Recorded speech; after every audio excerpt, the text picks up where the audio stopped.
চাওক আজি প্ৰায় 29-30 বছৰ উকলি গ'ল।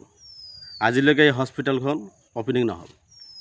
এতিয়া জৰাজীৰ্ণ অৱস্থা, খহি জহি পৰি যাই আছে। এই নগৰপাৰা হস্পিটেলটো কেৱল নগৰপাৰাৰ মানুহৰ কাৰণে নহয়, ইয়াত আপোনাৰ গোৱালপাৰা ডিষ্ট্ৰিক্টে কওক, বৰপেটা ডিষ্ট্ৰিক্ট কওক, সকলোৱে মিলি নগৰপাৰা মধ্যস্থ কেন্দ্ৰ।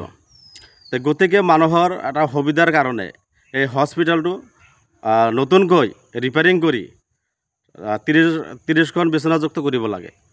যিহেতু এই ব্লক পিএইচত পৰ্যাপ্ত পৰিমাণৰ কোনো সা সুবিধা নাই, যাৰ কাৰণে আমি ক্ৰিটিকেল পেচেণ্টবিলাকক আমি ইয়াৰ পৰা ৰেফাৰ কৰিব লাগে, নহ'লে গুৱাহাটী GMC নহ'লে গোৱালপাৰাত। সাধাৰণ মানুহে চিকিৎসাৰ কাৰণে যে গুৱাহাটী গোৱালপাৰাত যাব লগা হয়, সাধাৰণ মানুহৰ কাৰণে বহুত কষ্টকৰ হয়, খৰচ বহন কৰিব নোৱাৰে আৰু সুবিধাৰ পৰা বঞ্চিত। আপোনালোকে ৰাস্তা ঘাটৰ অৱস্থা জানে, বহুত বেয়া। নগৰপাৰাত আহোঁতে বহুত মানে প্ৰব্লেম হয় আৰু সেইজন মানুহ চহৰৰ পৰা যেতিয়া নদী পাৰ হৈ গুৱাহাটী বা গোৱালপাৰা যাব লগা হয়, কিছুমান ক্ৰিটিকেল পেচেণ্ট মৃত্যুবৰণ কৰিব লগা হয়।